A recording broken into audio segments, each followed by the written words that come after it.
Qışın oğlan çağı, çöldə şaxta adamı kəsir, külək vıyıldayır. Molla Nəsrəddin isinmək, bir istəkan çay içmək üçün girir məhəllə çayxanasına. Baxır ki, dükanın küncündə bir cavan oğlan oturub. Amma oğlan elə oturub ki, elə bil gəmiləri Qara dənizdə qərq olub. Qəm dəryasına batıb, dünyadan xəbəri yoxdur. Molla dözmür, yaxınlaşır cavana. Biraz oradan-buradan söhbət eləyəndən sonra əlini qoyur çiyninə. Ay qardaş, de görüm sənə nə dərd üz verib ki, belə qəm dəryasına batmısan. Cavan canında nədir bu kədər? Cavan dərindən bir ah çəkib başlayır danışmağa. Ay molla əmi, səndən ayıb olsa da dərdimi deyim. Mən filan tacirin qızına aşıq olmuşam. Qız da məni sevir, bir-birimizə əhdü peyman bağlamışıq. Amma o dövlətli qızıdır. Məndə gördüyün kimi yoxsul bir oğlan. Çox götür qoydan sonra dünən getdim o zalım tacirin yanına ki, qızını ver mənə. Tacir mənə bir atdan yuxarı baxıb istehza ilə dedi. Deməli qızımı sevirsən? Sevgi boş şeydir, sübut elə. Gərək bu şaxtada çayın buzunu sındırıb girəsən soyuq suyun içinə. Ta səhərə qədər orada qalasan. Əgər sağ çıxsan, qızı sənə verərəm. Mən də məhəbbətin gücündən baş üstə deyib çıxdım. Qaranlıq düşdü, getdim çaya. Buzu sındırıb boğazacan girdim o buz kimi suyun içinə.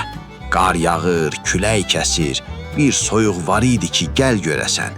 Dişimi dişimə sıxdım, düz sübhə qədər qaldım suyun içində. Səhər açılan kimi qaçdım tacirin yanına ki, tacir, mən şərti yerinə yetirdim. Sən də vədinə əməl elə. Tacir yenə mənə baxıb dedi. Yalan deyirsən, sübut elə. Mən andaman elədim ki, vallah qalmışam. Dedim ki, hətta o uzaq kəndlərin birində pəncərədə bir şam da yanırdı, onu görürdüm. Bunu eşidən kimi tacir güldü.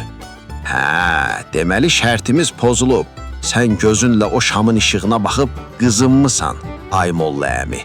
Nə qədər dedim ki, ay insafsız. İki ağaclıqdan şam işığına baxmaqla adam qızınarmı? Xeyri olmadı. İşi hakimə verdim, o da getdi hakimlə nə çoxullaşdısa, hakim də məni qovdu ki, tacir düz deyir. İndi qalmışam belə çarəsiz. Molla diqqətlə qulaq asıb, bığaltı gülümsəyir. Oğul, sən darıxma. Sabah axşam mənə qonaqsan. Gəlməmiş olmaya ha. Molla durub birbaş gedir hökümdar Teymur Ləngin hüzuruna. Qiblə-i aləm, sabah axşam mənə qonaqsınız. Oradan çıxıb gedir həmən o rüşvətxor hakimi, bir də o insafsız taciri çağırır. Bəli, sabah olur, Teymur Ləng, hakim, tacir hamısı yığışır mollagilə. Molla bunları əyləşdirir, xoş gəlmisiniz deyib çıxıb gedir. 1 saat keçir, 2 saat keçir. Ortada nə çay var, nə yemək. Teymur acından qıvrılır. Axırda Teymur dözmür, mollanın arvadını çağırır. Ay bacı, bizi bura acından öldürməyə çağırıb bu kişi. Hanı bu molla? Vallah şah sağ olsun. Molla bağçanın dibində sizin üçün plov bişirir. Teymur hirslənib, qonaqları da götürüb gedir bağçanın dibinə.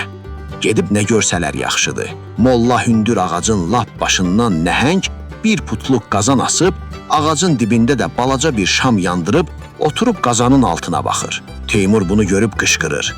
Ay molla, bu nədir? Sən bizi dolamısan yoxsa özünü?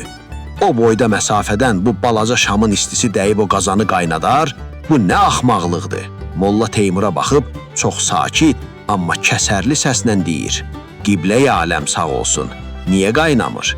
Əgər 2 ağaclıqda yanan şama baxmaqla buzlu suyun içindəki adam qızınırsa, mənim bu şamım da bu qazanı çox rahat qaynadar. Teymur məsələni o saat başa düşür. Çönüb qəzəblə tacirə və hakimə baxır. Bu nə məsələdir?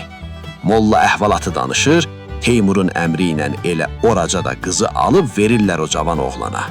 Molla da plovunu bişirir, həm də toyu özü eləyir.